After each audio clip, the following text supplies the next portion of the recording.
Hello, bonjour, konnichiwa, marhaba, yakwe, and hola. Welcome to our virtual city life recap, where you're going to have the opportunity to learn from 19 different city departments on how they work and operate. You're going to have the opportunity to also see how you can get connected and make a difference within our community. So, if you're interested in also participating in an in-person event, we offer them in fall and also in the spring. You can find us at www.cityofdubuque.org/citylife. So without further ado, let's begin. Without further ado, everybody, I'd like to introduce Randy Gale. Randy, you can take it away. Okay, thank you, Temla.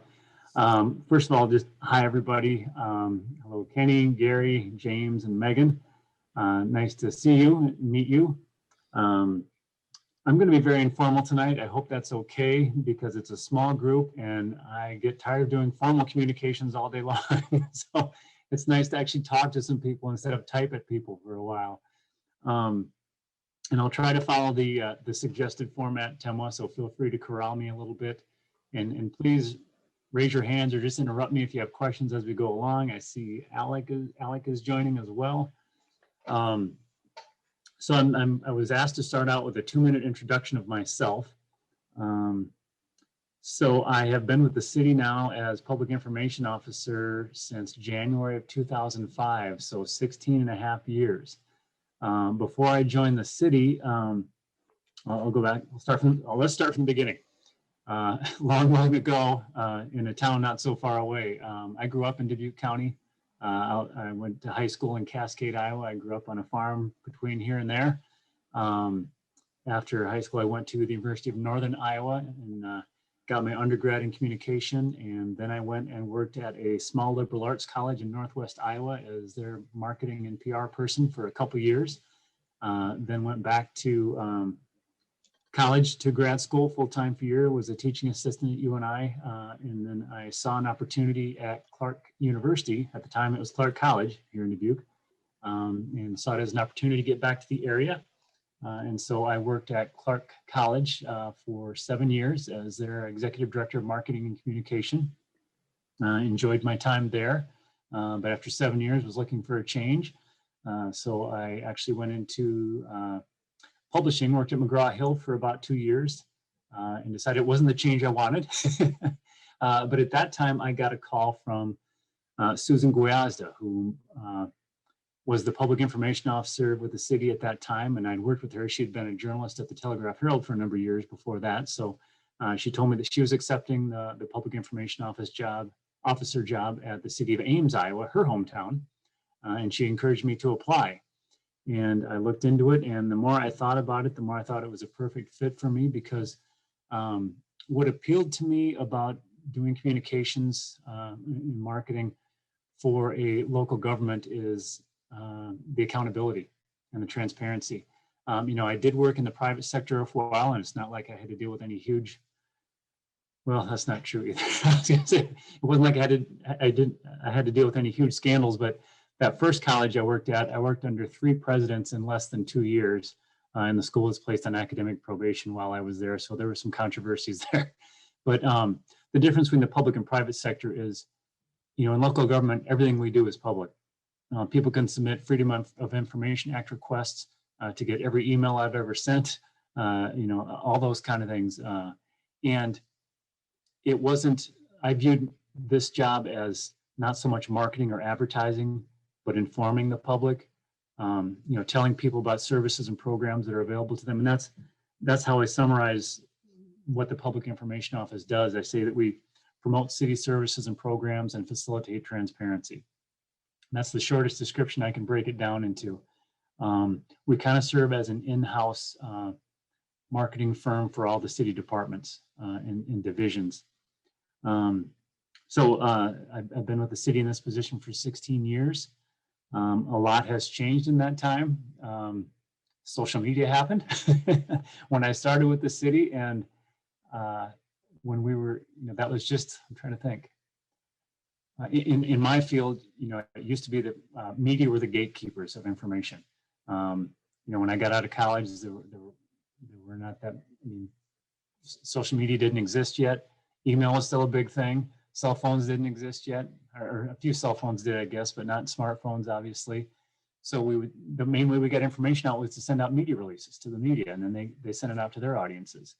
And when I started with the city, I think we were still faxing out news releases. Or no, I guess we just started to email them out at that time.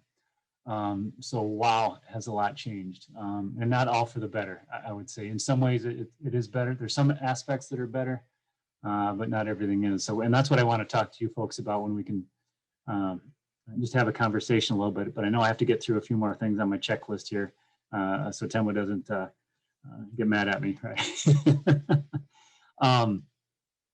So in terms of the Public Information Office, and I'll start saying PIO, in government, we love to use TLAs, 3-letter acronyms, rimshot. The Public Information Office team consists of myself. Kristen Hill is a full-time communications specialist.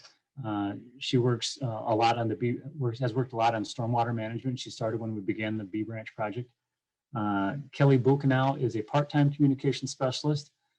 She is the closest thing we have to a webmaster. I'll talk a little bit more about that, but she also does a lot of our publications.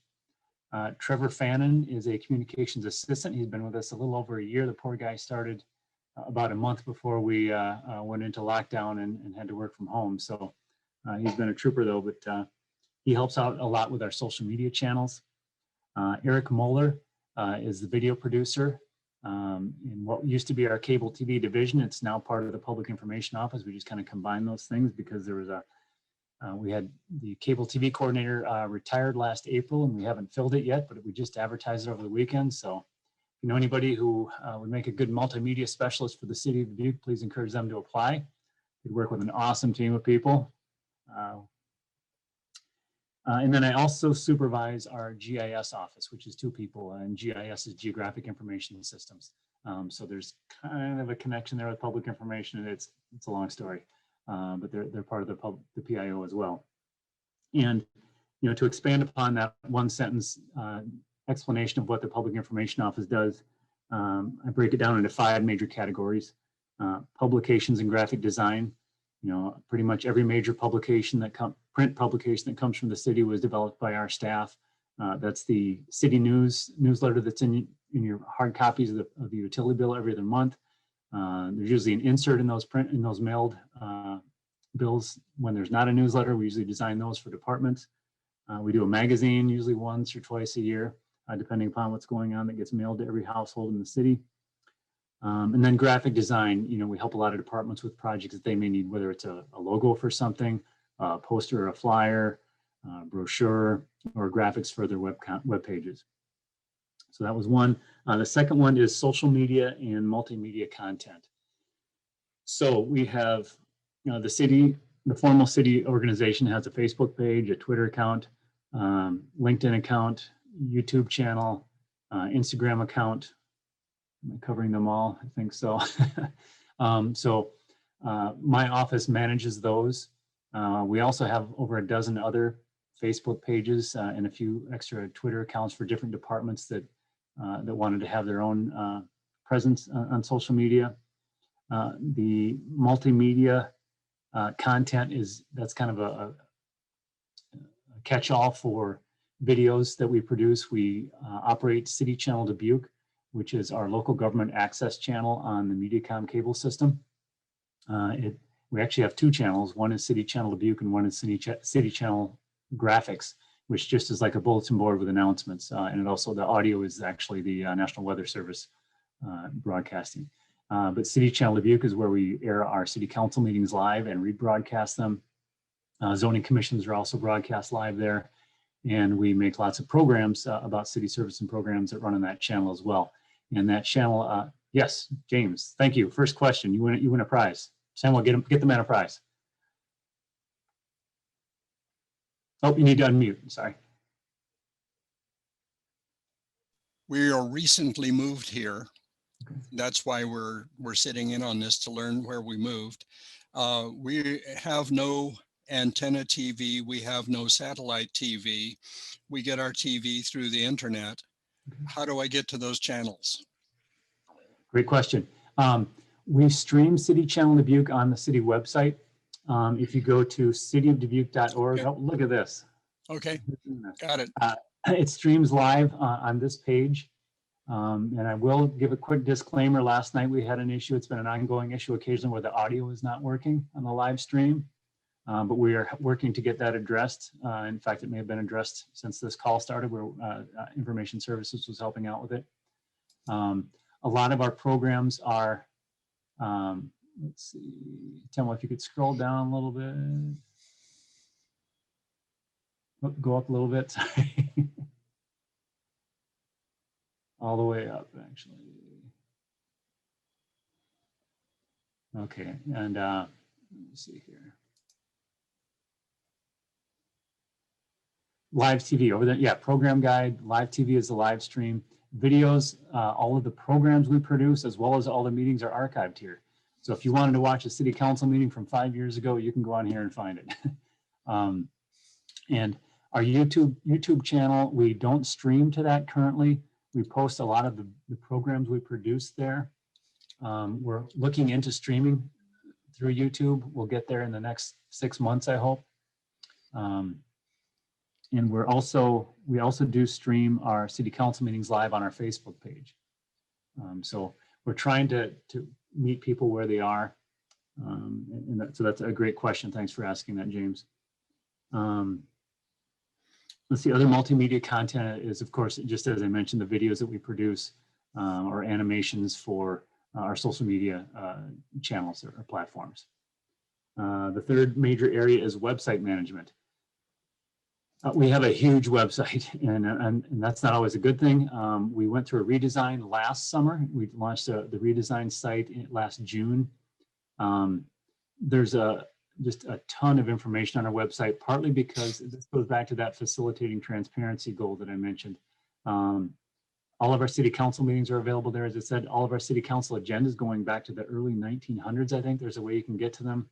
And it's not just the agendas for, probably not all the way back that far, but since at least 2011, I know that every document that's been a part of a city council agenda is available on our website. So if you ever checked out one of our city council agendas, sometimes they could have 15 different documents attached to that one agenda item.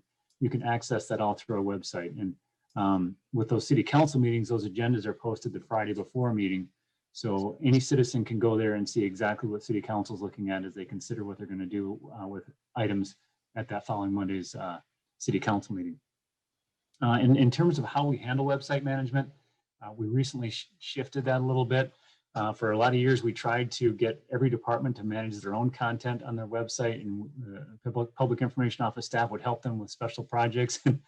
Right, James? I saw you shake your head. That did not work out so well, and it's understandable. You know, it's hard for me to tell a firefighter that you know, updating their website is more important than getting trained on the latest hazardous material response method, or telling an engineer that you know, they need to update their website instead of getting a road improvement project ready. So as of a few months, actually since last summer, we've divided those responsibilities up amongst the public information office staff, so that each of us is assigned to a group of departments, and we serve as their website manager. So but they need to let us know when they have new information or stuff that needs to be updated. That we can't quite corral the whole thing and manage it.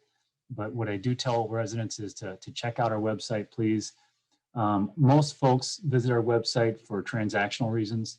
They're not just going there to learn more about city government, unfortunately, as much as we'd like them to. Sometimes they do, and you'd be surprised. We can tell when schools give assignments for different aspects of city government, because we see those pages take a big jump in hits.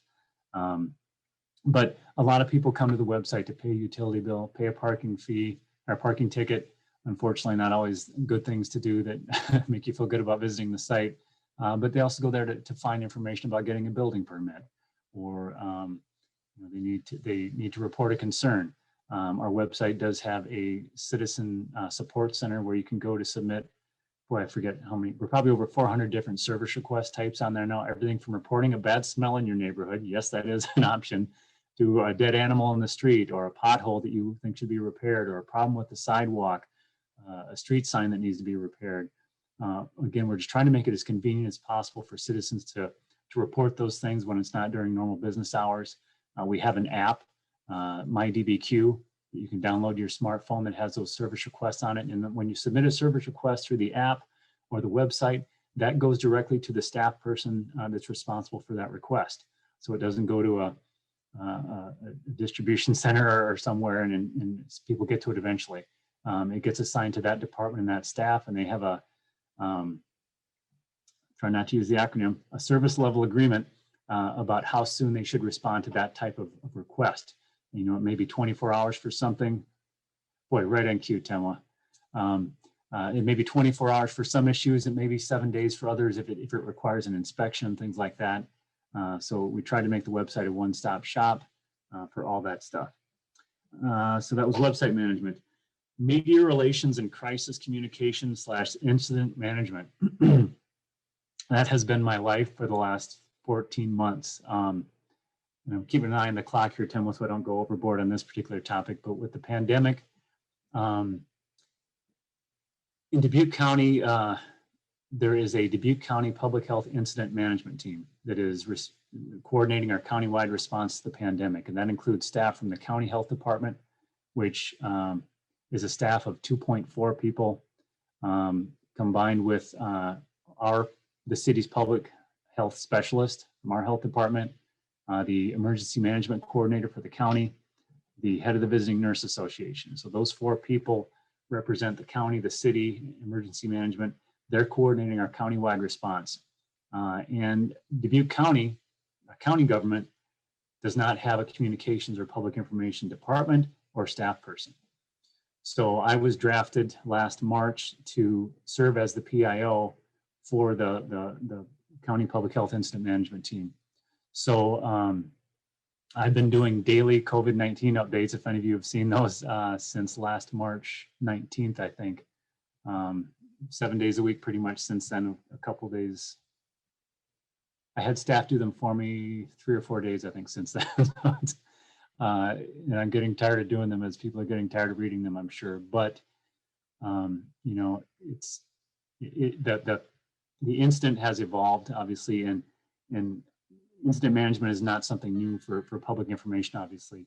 In my time with the city, unfortunately, there's been several incidents I've had to be activated, in which we activated an emergency operations center.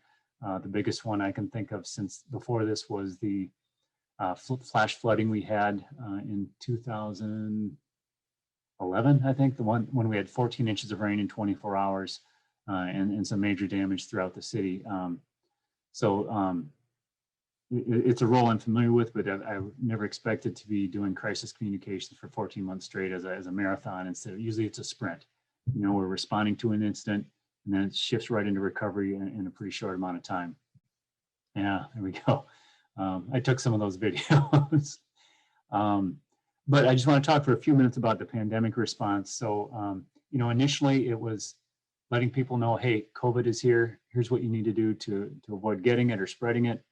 You know, I can remember when we had the press conference for the first death from COVID-19 was in Dubuque County, Iowa. It was in Dubuque County. And that we've been running since then.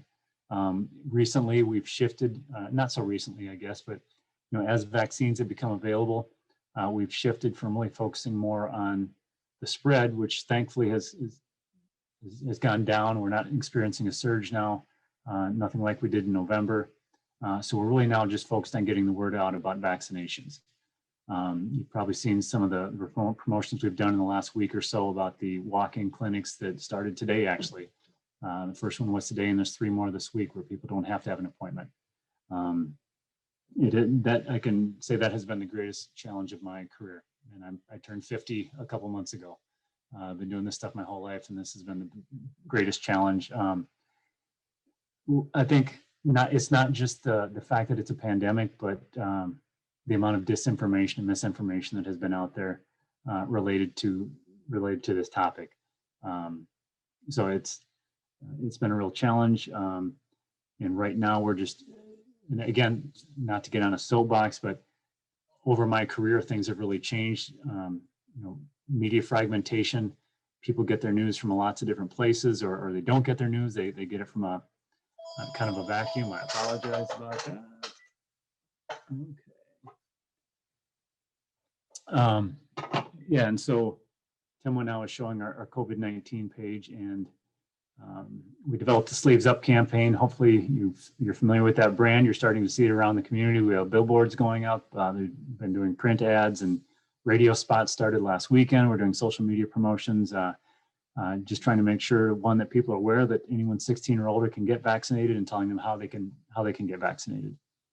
And that's something that we will continue to be doing. As of today, I think we're at 32.7 or 32.5% of Dubuque County's population is fully vaccinated. We have a long way to go, obviously, to get to that community immunity that we want to get to, so we can all get back to doing what we want to do safely. And that's kind of the messaging we're going to be transitioning to. You know, the summer holidays are coming up, graduations, Memorial Day, 4th of July. And we want people to be thinking ahead, because if you want to be fully vaccinated, that means 2 weeks after that second dose, if it's Pfizer or Moderna, or 2 weeks after that Johnson & Johnson dose, assuming that those vaccinations resume. So we want people to be safe, so that we can have a normal July 3rd fireworks celebration in Dubuque like we always do. You know, that means people would have to get that second shot by June 19th, which seems a long way away. But we've surprisingly hit a wall this week, I think, is when we officially hit it, where the supply exceeds the demand. And I never thought we'd hit it this fast. I thought we would be looking at, you know, June before we got through everyone that wanted to get a shot in the time that we had supplies available. So that's going to be a real challenge for us going forward. So I don't want to talk the whole night about the pandemic, so I'll stop there. But we can talk about that at the end, or when everybody has questions. But the last major category for the work we do is special events and presentations. You know, when the city has a major project that we want to celebrate initiation of, with a groundbreaking celebration or ceremony, or a ribbon cutting, we do those. Pre-COVID, we had an annual event called City Expo at the Five Flags Center, usually in April, where it would be from 5 to 7 p.m. Sometimes we'd have close to 1,000 people come through, where all city departments would have a display, a booth. They'd have equipment on display, or talking about new city services and programs, food and fun for the kids. So we're hoping to get back to that at some point. There we go. Timma, can you be on all my meetings for me and just help me with all this stuff? You're making this too easy. I got your back. I'm glad you do. So that's what we do. Before I talk about our equity plan, does anybody have questions about what the Public Information Office does?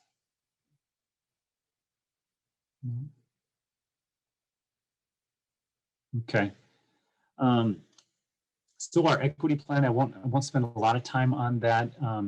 It's a work in process, and I want to thank the Human Rights Department for their help in getting us going on that.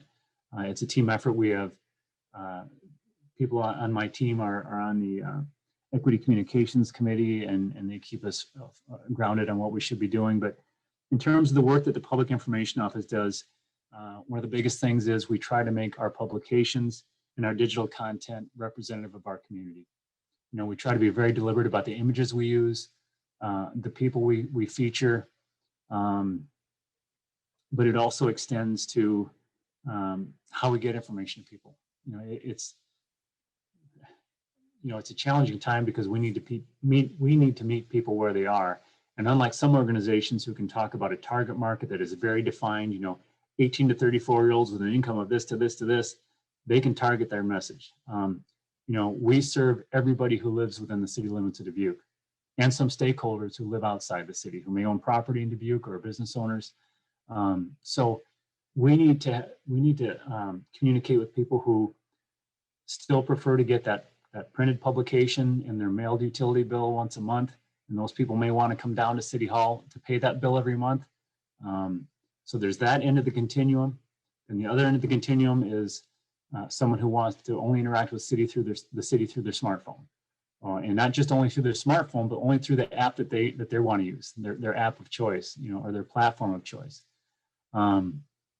So it's an extreme challenge, as you can tell, but we can target our messaging a little bit based on the programs we're trying to promote.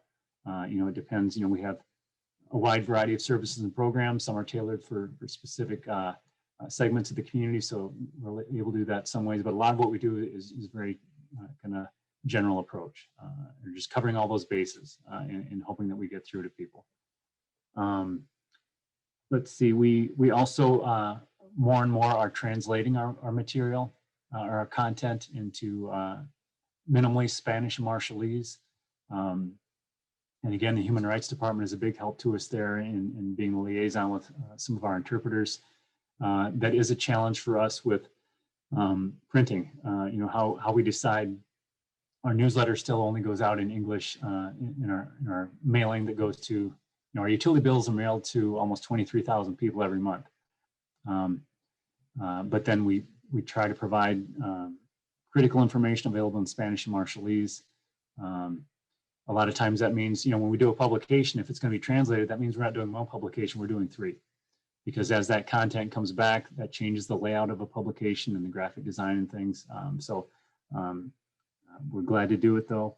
We also do closed captioning for our city council meetings and some of our programming on City Channel Dubuque and the videos that we produce. That gets very costly quickly too.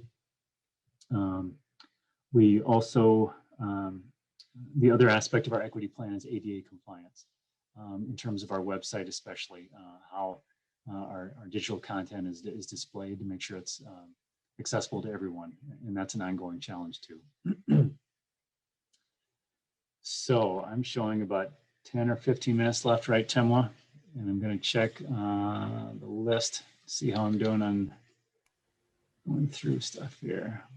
Let's open it up for questions. Let's have that conversation. I've talked the whole time. I got on here and I said I wanted to have a conversation. I've talked the whole time. I guess, feel free to ask some questions, but I have some questions for you folks. Tim and I got together and talked about how we could market City Life. And I'd love to hear how you heard about it, to see which of our messaging got through to you. How did each of you hear about City Life, and why did you sign up? I actually heard about it through LinkedIn. I was just scrolling through on LinkedIn and saw it, and then figured I'd see what it's all about. Okay, cool. I read about it in the Telegraph Herald. I get that electronically. And okay. And I thought, well, that'd be a good idea since we just moved here, to find out all about the city we live in. In my case, a coworker sent along the information. I work at Loras College. Okay, great. Megan and I have been in other communities where we joined what they call the Citizens Academy. Yeah. And mostly that's public safety, police, sheriff, fire. And I thought this was going to be the same, but it isn't. It's more like a job fair, because at every one of these presentations, they say, well, if you want to become a member of our, no, I'm retired. Yeah, so we're attending the job fair. I'm here because Megan told me to. Right, dear? Yes.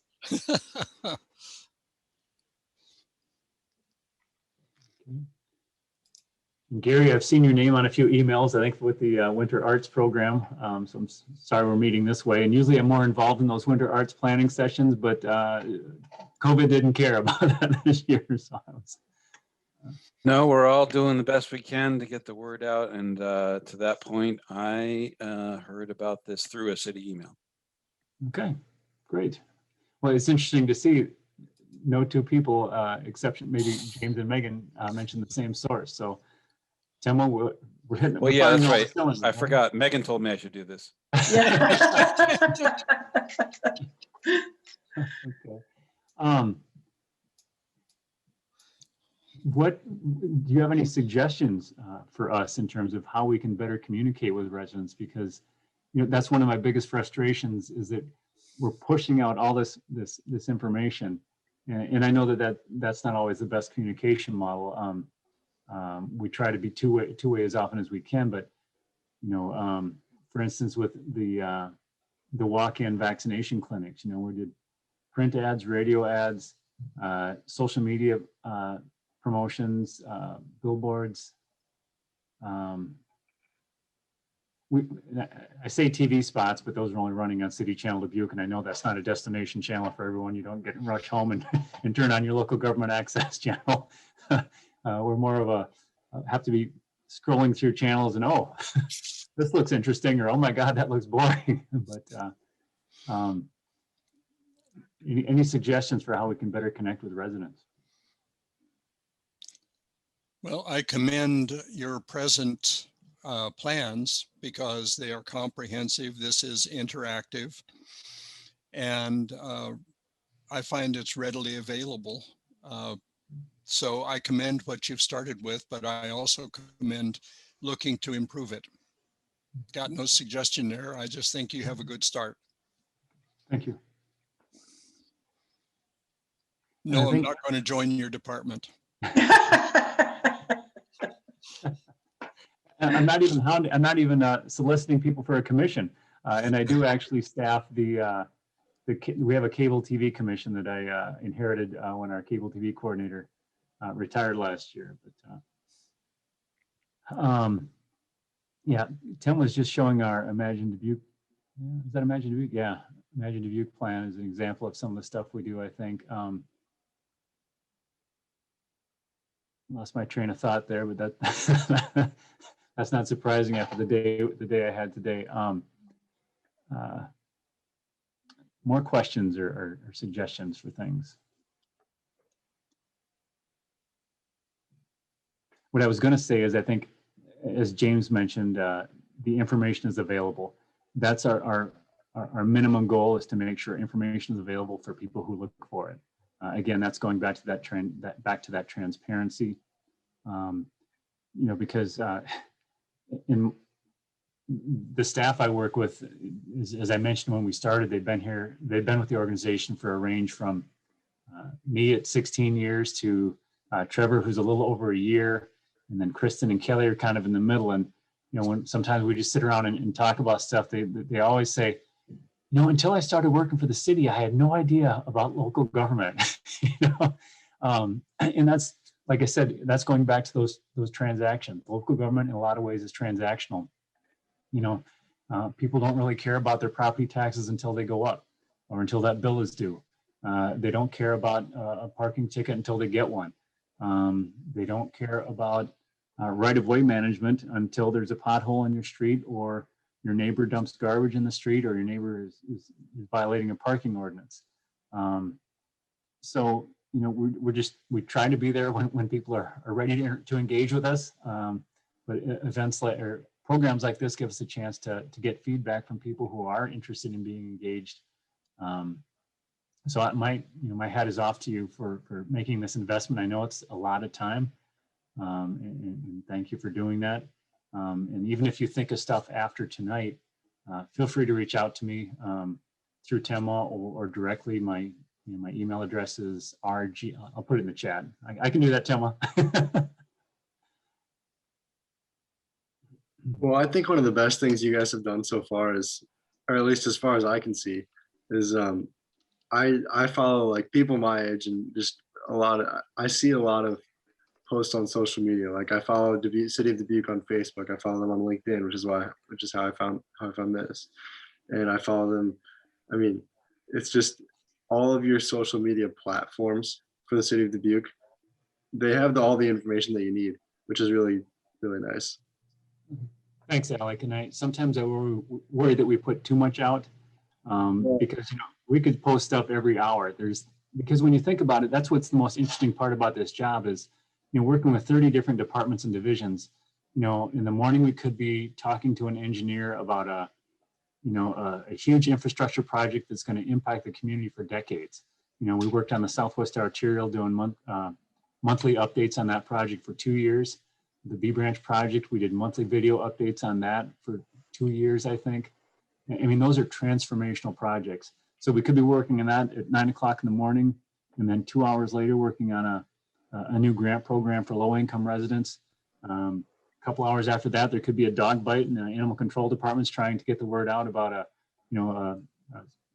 description of a dog that bit someone, and they need to find out if that dog is up to date on its shots. You know, so it's just a tremendous variety. And you know, there's also the not so enjoyable part of it, but the critical part of it is emergency communications when people are in need and need to get critical information to respond to an issue or a once in a lifetime pandemic. You never know, right? So thanks for that. Yeah, I mean, other than social media, is how I get a lot of my Dubuque news. I work for Dubuque County, and I get a lot of City of Dubuque news through email. So Okay. yeah, that's how I found out about all the possible places for vaccines to get your vaccines. I heard about all that through email. So Okay. yeah. The word's out, and it's good.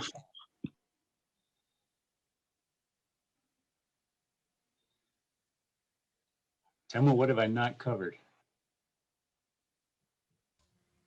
Once you said the Southwest Arterial, it's gonna show a little virtual in this. If anybody's been out towards that direction. Yeah, and our cable TV department spent a lot of time out there. You know, when we would do those monthly update videos, the video might be 7 minutes long, you know, but they may have invested, 20 hours of time going out there, once a week to get drone video of a bridge under construction, or doing a drive-through like this. I remember when they did the first drive-through, how excited they were driving our cable TV van over the gravel version of what would someday become the Southwest Arterial, and they had a GoPro like this mounted to the hood. So yeah, and that's the thing with video. People don't often realize how much time goes into a 10-minute video, all the different shots and production. And so we are very anxious to fill our multimedia specialist position and get back to a 100% department that's been operating on a 2-person department has been operating as 1 person for the last 14 months.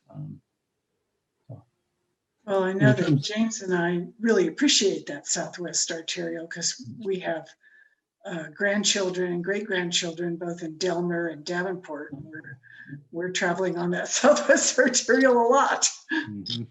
Yep. Maybe this is I was thinking of a question regarding like content, Randy, of maybe some things that would, if we're streaming, say on YouTube, or if we're streaming on Facebook, what are maybe some content that would be engaging or catchy for us to be able to start pushing out, if anybody had some ideas on what they might perceive would be engaging for local government to start not maybe necessarily shifting into, but here's how maybe we can start sharing the content that when somebody looks at it, it's like, oh, it's just, government, so therefore it's going to be boring as whatever, versus like, here's the information, like here's how it's delivered that is totally maybe different or unique or something like that, that you might be thinking of that could be a good suggestion. Well, that makes me think of an idea more in the spirit of Randy's plea for discussion rather than talking at. I think about one of the things that I hate about local government is the town meeting and the line for the microphone and all of that. I wonder if there's some way through virtual to make that more pleasant and less shouty.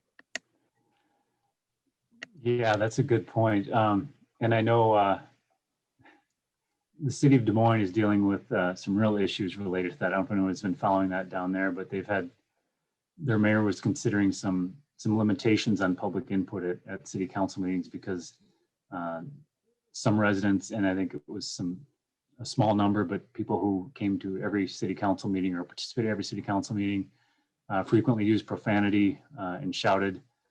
So they were looking at what they could do to try and address that. But I know with ours, thankfully, that's not a common occurrence. It does occur, not commonly, but and it's been really interesting to me over the last 16 years to see what issues draw huge public engagement versus what don't.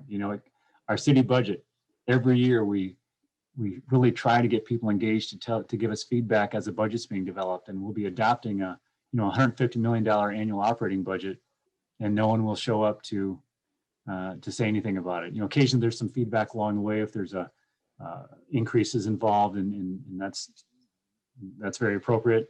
But yet we'll be talking about a dog park or these things that you would not expect to draw a huge response, and we will have 100 people show up at a city council meeting back in our in-person days. But what I wanted to say, Gary, though, is, you know, as we transition back to in-person city council meetings, which I think will probably be, I'm guessing, in June, we are looking at what upgrades we need to make to our city council chambers to enable two-way video conferencing to add that option. Not just for people who want to come but maybe can't be there in person, but staff and others to participate. You know, sometimes we have consultants or developers from, you know, maybe don't want to drive or fly here to give a 5-minute presentation to us, or to even be present to answer questions in case there are questions about something, to make that easier for people to engage. I will say, though, that throughout the pandemic, we've been streaming those city council meetings on Facebook, and actually that started before the pandemic, and we'll continue that.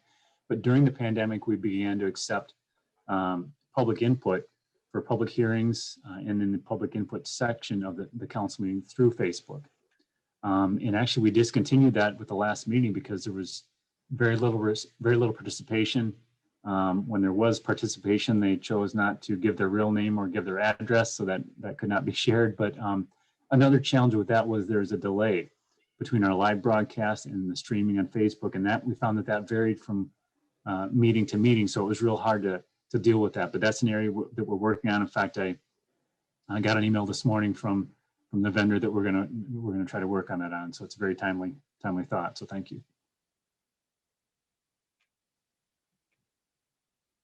Got about 1 minute left, it looks like, and I don't want to cut into Susan's time. Any other thoughts or feedback or suggestions, criticisms? Believe me, I've heard it all, because when people don't know who to call for the city, they look in the phone book, they find public information, and I get every call and email you can imagine. In fact, I get several calls a week for lots of things that are not city government, driver's license, Social Security, DHS, you name it. I've heard about everything. Well, I think that was an awesome job. Randy, thank you so much.